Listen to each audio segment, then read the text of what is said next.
Sa kinabuhi na to, isip tao, nga naay tagiya, kinahanglan ba itang mangandam? Amen? Karon ko, one day, usa ka adlaw, matubang ka sa tagiya sa mga kinabuhi.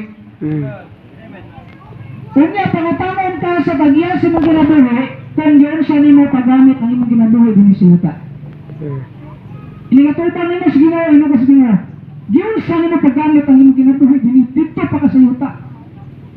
Mao ka na natural nga dili pa kay kiyas. Individual pa mo batubang sa Ginoo. Ang pagtubang sa Ginoo dili by family. Right. Linya diri ang mga sakpan family. Linya diri ang merkado family. Linya diri ang mga buhay family. Amo dugo kila naman abulan niya. Dili by family, excuse me. Unsa man na pastor ligabot sa aton? Individual. Man. Unsa man na individual? Kada usa mohatag og husay atubangan sa Dios nga nagtagiya sa atong kinabuhi. Unya pangutangan ka sa Ginoo dili ang Ginoo matuban nimo dili ingon nga unsa may sitwasyon mo sa yuta dapat ka or kumre. Dili sa mutana anak ikabalo na siya sa atong sitwasyon. Ang Ginoo nagatuban nimo dili sa ingon pila man ka kurso imong nakuha dito sa yuta. Dili na mo ipatanan niya. Hindi katuban mo sa Ginoo, Ginoo dili na maingon. Pila pamilya ng imong natigon sa bangko. Dili mo iyang tatana. Ang pangutanan niya, kumusta ang iyong ginabuhi butas dili pa sa yuta. Igamit pa ninyo ka na sa Ginoo. Wala pangutanan niya dito sa langit. Amen? Wala ang atong unahan karon, wala ang atong kinabuhi. Naatay kalad. Amen? Kung sa mga kalad, pastor, ang kalag, kita lang ako na ka nang kasulti mo ng kalag. Ako ka nang kasulti na ko. Mao na yung kalag. Ang gining kapindog, bayanan lamang ka na. Nakasabat ako sa bayanan. Puspero ba? Kita mo puspero? Kung maglantay pa puspero, actually ang puspero, dili ka na nakita ni mo sa Diyos. Ang kanang inikapil ni mo sa sulod. Kung may puspero, ka na musika ba? Ang kanang sa Diyos, bayanan rin na. Amen? Di na matawag ko puspero pa na yun. Balik ko yun. Puspero, ang gipalit. Tagaan ako ng bayanan. Di na matawag ko puspero. Ang kalag na to, actually, kining kita nga gasulti. Kining kita nga guginhawa. Kining kita nga masakitan kung mapasok kung pariton. Wala na itong kalag. Amen? Ang kinitong nasabnan, atong dumigo, bayanan, ringan. Mabalik ko na sabog. Amen? Mabalik ko na sa yuta. Nga master, giumong pa sa Diyos, gikan sabog. Mabalik na po ta sabog. Ang Espiritu nagipahulman sa Diyos nato, mabalik dito sa Diyos. Pero ang kalag na mahal kita, mahulot man sa Diyos.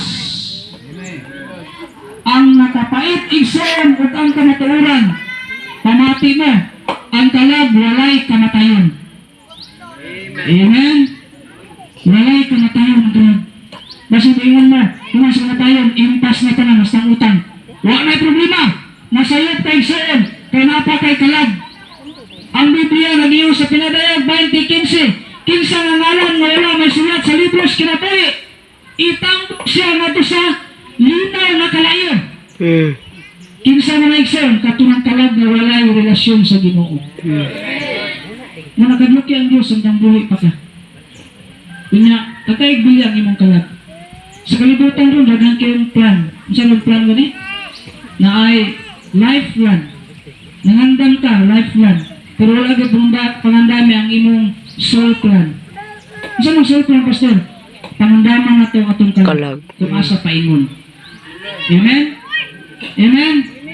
Kaya ang Biblia lagi nga, wala may padulungan sa tao. Imperial. Langit lang ang ibarno. Right. Wala gitong minuwi sa una sa tanggalali siya. Doon na sa Ginoo. Number 3, draw near to God. Doon sa Ginoo. Ngayon sinuwi, doon mo sa Ginoo. Sakay mo sa alta kung may lunok.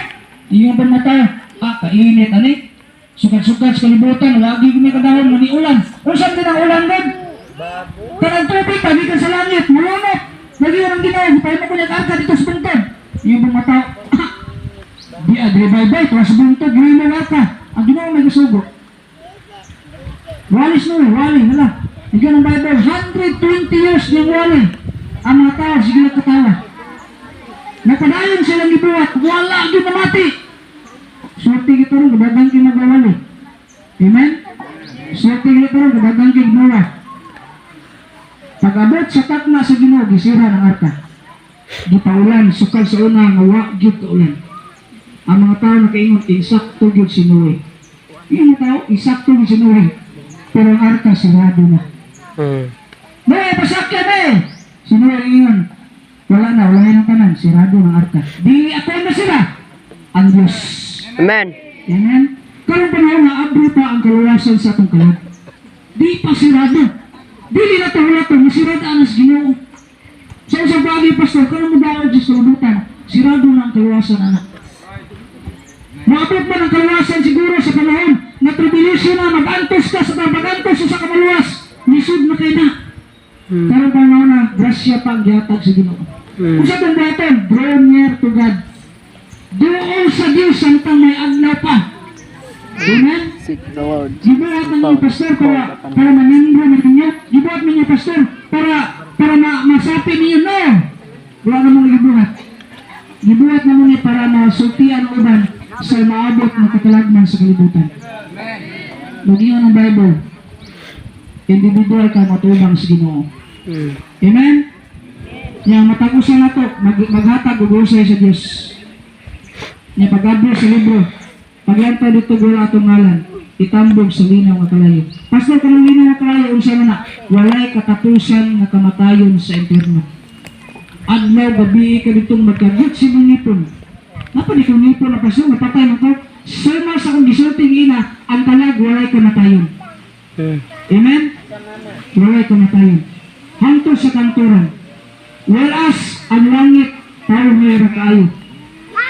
Niya may gisalikoy sa kadaghanan. Dili ka mapinariya sa panahon ni Noe, nagisalikoy na itong kaluwasan. Karon ka sa kaluwasan, abriya kayo sa mga tao nga anda mudawat kaniya. Amen? Kaya ng Bible, for God so loved the world that He gave His only begotten Son. Makabala ka na no? John 3:16. That whosoever believe in Him should not perish but have everlasting life. Amen. Pero kayo ang mekanik sa kaluwasan. O sa ng pastor, pero sa gugma sa Ginoo, sa Diyos, ipadala niya ang buntong anak. O sa may matang sa kaluwasan, niya bubutan niya. Simsantin sa katong muto kaniya. Dili malaglag. O sa mga laglag, pastor, dili malaglag sa interno. Katong muto kaniya, makabaton, kinabuhi walay katapusan. Amen. Kasi gusto ninyo kinabuhi walay katapusan. Kung dili na kamamatay ato sa kanturan. Kung dili na pastor, na dili sa yuta, wala nang forever. Dili sa yuta, wala forever. Pero sa langit ay kinabuhi walay katapusan. Sa adla sa Bible, John 3:16. Kung mo nagyapas na mo, nabisag asa ni Moto, masulti ni kaluwasan. Amen. Nabisag asa ni Moto, malingkamot ni, magipatok ni sa lisod. Ang mga latag sa Ginoo. Kaya doon ay langit ang ganda ng Ginoo para sa mga tao na niduwal niya. Right. Hindi pa wala yung tanong. Siguro ang kinatuloy niyo, ang kalag niyo, na makabaton ka sa kinaduloy, wala yung katapusan. Tuwa ka sa langit. Ayaw magtuwa na niingon na tumamatay ang tao sa langit pa ng patunan niya. No. Na ay langit, na ay impierno. Ayaw magtuwa ka na niingon sa utang niya niingon. Ang impierno para sa makasasala, para na ito mga rapis, para na sa mga mamatay tao, para na sa mga makasala kayo, ba, duli. Na ay mga mamatay tao sa pisang mga ginosong. Hidawat sa Ginoo, malangit, sama sa katong kawatan dito sa krus, na ginosong siya dito sa Ginoo. Amen. Kita bisag lipat na kayo, grabe ang atong sala, sama sa mga napiso. May tsansya pa kay Ginoo, ang nag-iso niya sa pagdawal sa Ginoo. Amen? Tutukin ninyo ang kawatan sa krus. Kawatan ka? Unsa ingon niya? Unsa ingon sa usa? Ikaw, Ginoo ka? Naog dira Wala sa sa ito galingon, kanaog niya, o wala sa pagni. Hindi mo na usa sa taban. Ayaw Gusto niya, niya guys. pag-iana. Ayaw Kita gigay. gilansan ta, kag kita makasasala. Pero siya gilansan na, kaya wala sala. Sala.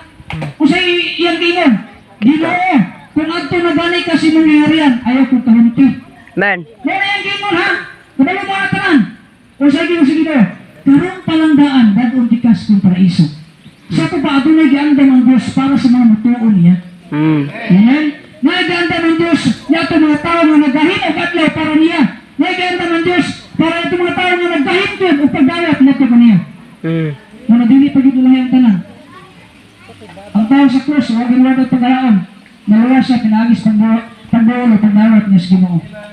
karon kumusta yung kinabuhi? Layo ba ka sa Ginoo? Padalos Ginoo. Suryahan Ginoo. Sa isang pagi, pag ginuso sa mga masala. Tanan ta makasasala. Ako makasasala ko. Gisugod ako sa Ginoo kada adlaw. Kita isugod na sa Ginoo kada adlaw. Makisulti sa Ginoo, makisulti ta sa Ginoo. Ginoo pasaluwa mis ng trapasan kada adlaw. Umahinan ta malayo, minimo pirmi. Kagandan ka naman pasudlon sa mga kasing-kasing pag serbisyo minimo nito sa buhay pamibinis kalibutan. Ngunit pinakanindot na desisyon sa usa ka tawo. Na samtang mag-birthday siya, manunaan niya kung kinsa ang iya sa iyang kinabuhi. Amen. Amen? Mayroon kitang tanan, gabirthday ta. Ako, gabirthday ko, kano gabirthday mo. Pero tuman ini, dahil mensahe sa ang Ginoo kung gabirthday ka. Kung sa man, para makainundon ka, na dili ikaw ang tag-iyas mo kinabuhi. Amen? Para makainundon ka, na may Ginoo ang tag-iyana. Na umabot ang panahon, na kung tuwaon ka, wala kayo nimo. Ang imo lang yun, na makapangandan ka. Ngayon, ikuha sa Ginoo, dito po niya sa kiliran, magabatong ang kinabuhi, wala katapusan. Amen? Kumusta yung kinabuhi ron? Kung wala pa kayo relasyon sa Ginoo, wala pa ang Ginoo. Wala ni arta ron, para panguong patag-arta, dagan kay Barcos, dagan kay Bambot. Wala ni arta ron. Nga mga pa'y kaluwasan, masakyan na to. Kuyo na, sakyan mo kay, lunapo na, wala na lunapo. Bansahan kong tao eh, nanay pinakadakon, sa lakyan pambagat doon. Wala na. Kung saan na yung basta? Kalayo na. Amen? Unang hapon sa kalibutan, pinagi sa tubig. Ngayon mo si Ginoo, dilin na ko mo nakalibutan, pinagi sa tubig. Kaya saan siya sa sayang pulong, kay kalayo na dahil hikon sa ikaduha ni Gayon. Amen? Kumusta yung kinabuhi? Samtang na panahon pa, samtang tagaan pa sa Ginoo, ginawa. Bawa sa Ginoo. Siyempre na kayo. Una, inusula na ito itong mga sala. Bawato na ito ang Ginoo, isip at ang bugto ng luwas. Nagyan ang Biblia, kumandan ka mabawat niya, makabaton ka, kinabuhin, wala katapusan. Ayaw ko na kung madawat ka, mabaptis ka. Ayaw ko na kung madawat ka, mabalhin ka relihiyon. Kaya wala relihiyon na makaluwas. Amen. Ayaw bangot o ayaw pabilin sa relihiyon na magikutan sa tao. Doon sa Ginoo.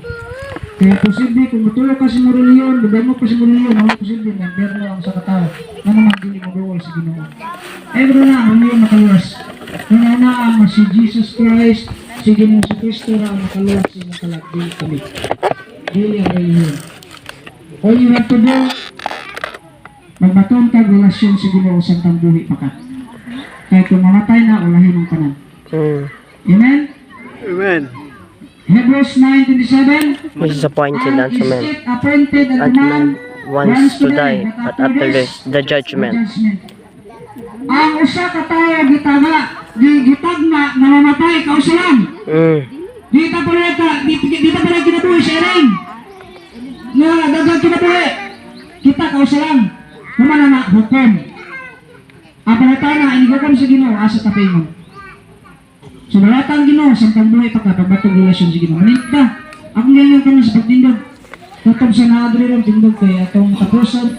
Ang maong servisyo sa birthday, pinagi sa pag-invitar o pagpakisot ko sa Ginoo. Bukta mga bro, ito din yung natapos ang pagampo. Kung ato lang yung usawa na itong kagalingan, na samtang nakadungog pa sa mensahe, ayaw palabya kinisin ko kasing-kasing. Yun ang Biblia. Today, if you hear His voice, harden not your heart. Karoon ko nakadungog mo sa mensahe, ayaw pag-ayi ang inyong kasing-kasing. Tawag ka na. Istoryahan ang Ginoo. Ngayon, karoon pa kakadungog, ni maaday hukom. Karoon din pakadungog, maaday langit o impierno. Karoon pa kakadungog, may dahil kinabuhin mo na katapusan. Karoon pa kakadungog, na ikaw rin makaluwas din ang reliyon.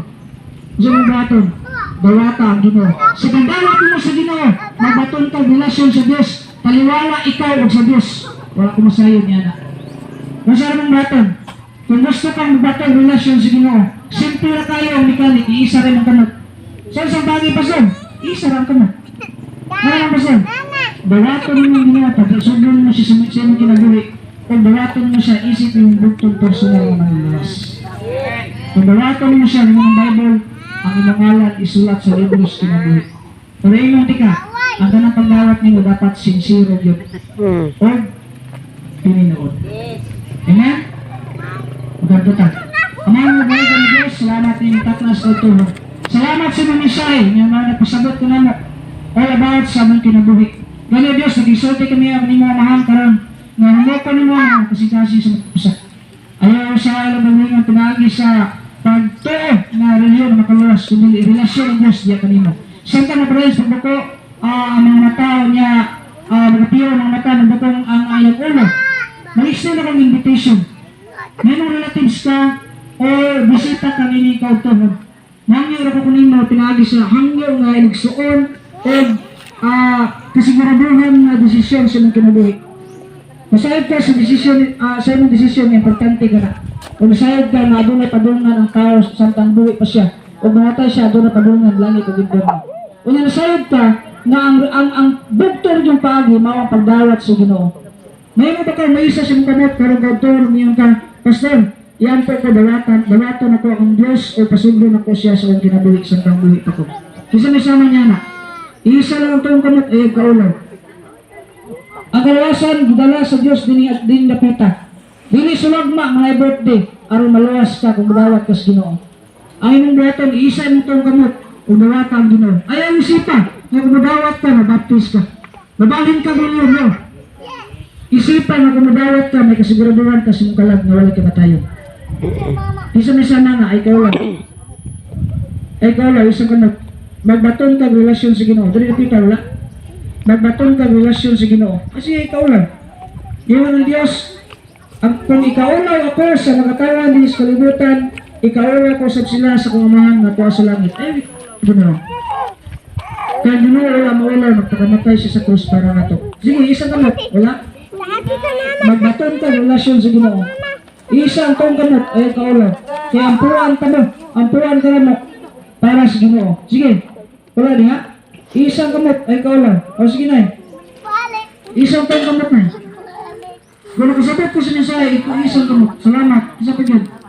Salamat. Dalang buhok. Salamat. Dawatan Ginoo sa tangtuloy pagkamuha itong relasyon niya sa Ginoo. Wala'y mawala na ito kung dawat pa sa Ginoo. Ginoo, adunay mga ka na ito. Kung saan na siya, kinabuhi nga wala'y katapusan. Mga ang gisaan sa Ginoo sa mga tao na sumintra sa buhay pa. Wala na? Buwara niya? Padre na pita. Sa mga kaigsunan na ito. Salamat tayo. Salamat. Usay doon. Pero salamat mga brother. Welcome. Salamat. Salamat mga. Salamat kayo. Usay dito. Salamat. Diri sa pikas. Usay doon. Tulo. Upat. Okay. Salamat. Upat nila. Okay. Bagagit salamat ninyo mga igsuon. Ang pagdawat sa Ginoo wala na wala na ito. Dali kung nakadungog ka sa mensahe. Pero kigistorya ang Ginoo na ito. Atong tubagon. Atong pagpapalimugan. Patalimugan na ito kung istorya ang Ginoo. Ano naman, ang Diyos ang nagkisulti na ito, dili kita, ang pulong sa Ginoo. Dalang salamat sa mga isa. Ako ka nung magduan. Nintras na mo diya, isuon lang inyong mga baba. Sa paglitok lang sa hinay, samtang ako magalitok diri. Sige, malagot ta. Amahan nga balaan, o balay ko ni Diyos. Ako salamat ninintak na sa kautuhon. Gidawat ikaw Diyos, at isip akong bugtong pasulang manuluwas. O naginusol ako sa akong mga sala, na samtang buhay pa ko, magbato na kong relasyon diya kanimo. Isulat ako ngalaw Diyos sa libros kinabuhi. O dahil salamat sa mga mensaydo, sa mga katawan mga budlay, aron makadalo kami sa kaluwasan, aron masayod kami sa mga tulong. In Jesus' name we pray. Amen. Salamat sa pagtapos sa pagkapo. Salamat kayo sa nang bawat. Salamat po sa balay, sa biyong family, nga nakarunayan din may paggamit sa Ginoo aron sa pagsanyo sa Diyos. Actually, pagsanyo sa tulong sa Ginoo, biblical na siya. Matthew chapter 6, chapter 18. Marcos. Matthew chapter 20 verse 18. Pangako ko mo sa tibok kalibutan ug giwali ang mga balita. So kami nagwali lang sa usang mayong balita. Igoratan mo sangaw na motoro na luwas yun. Amen? So katong mga nagawat sa Ginoo, I hope lang. Nang inaot ko na ang Diyos o ikaw nagbato ng relasyon niya na. One day, usa ka adlaw niya na, mag-abot na sa hukom sa Ginoo. One day, maglinya ta. Pagkayon ka mo si pastor na nagwali dito sa yuta. Kagisultihan ni bayan sa langit o impyerno. Mag-abot ang tanan dito niya. Walay mo pasar, walay mapabilin diri. Tanan mo mato dito tanan. One day, masukmat ka na mo. Salamat kay gisultihan mo ninyo. Tinuod niya akong gisulti. Dili ni tiyo-tiyo. Matapos ang kalibutan, tanang tao, tapokon sa Ginoo gutman. mag-abot ta ditong tanan silingan matag dili silingan. Maabot ginantak na sa insakto nga panahon. Una pasalamat ko sa mga tao nga nidawat o sa mga tao diri. So salamat ko dili ta kapuson. Kaya gutom mo niya, gutom na punta. Maniot to na ta. Ato kapuson pinalis bagampo. Mabakot kagulog. Kalima Diyos, dalang salamat initak na sa kapunan ng kauturan. Dalang salamat sa mga Isayas. Dalang salamat sa kalawasan. Nalibre ng imong gihatag kanamo sa matagusa. Kano ba sa tamahan, nalibre na din kalawasan. Dili bayaran, dili haguan, kundi pagtuo lang mga amahan. Madawat kami kanimo, mabaton kami relasyon kanimo. Makabaton na kami kinabuhi mo lang katapusan. Dalang salamat sa mga tulong, dalang salamat sa mga insider na may gigamit mo Diyos. O nakabalo kami. O nakabalo kami sa pinagsaon na mensahe na wala pa naman dunggan sa mga kinabuhi. Okay, hapon na naman, dagang salamat sa imong kayo. Dagang salamat sa pamilya na nag-andan. Okay, ng tanan, uban napasalamat, among utudyan, pinaagi sa pangalan ni Kristo Jesus, na mga manuluwas, ang pananiyan. Amen. Amen. Dagang salamat. Huwag mayong hapon, hapon ano?